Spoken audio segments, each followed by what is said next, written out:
ይህ ወርክሾፕ በነፃ ነው። ከፐርሰናል ዴቨሎፕመንት ጋር በተገናኘ በርካታ ሰዎች ሞቲቬሽን ነው ብለው ያስባሉ። ነገር ግን አይደለም። ከዛ ባለፈ ሰዎች ራሳቸውን በምን አይነት ሁኔታ ማብቃት እንዳለባቸው ራሳቸውን የሚያሳድጉበት ዘርፍ ነው። በቅርቡ እንደሚታወቀው የዲጂታል ስኪል ወርክሾፕ ያዘጋጀን መሆኑ ይታወቃል። አሁን ደግሞ ዝግጅታችንን አጠናቀን በክልል ከተሞች ልንመጣ ነው። የመጀመሪያ መዳረሻችን የሚሆነው በውቢቷ ሐዋሳ ነው።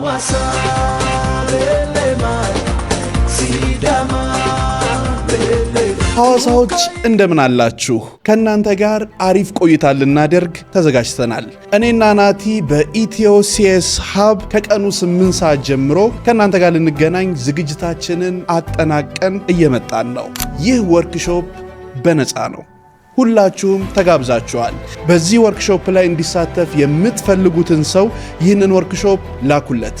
ለበለጠ መረጃ ደግሞ እዚህ ጋር በምናስቀምጠው ስልክ ቁጥር ደውላችሁ መረጃ ማግኘት እንደምትችሉ መግለጽ እፈልጋለሁ። እዚህ ፕሮግራም ላይ ለመሳተፍ ባዮ ላይ ያስቀመጥንላችሁ ሊንክ አለ። በዛ የገባችሁ ተመዝገቡ።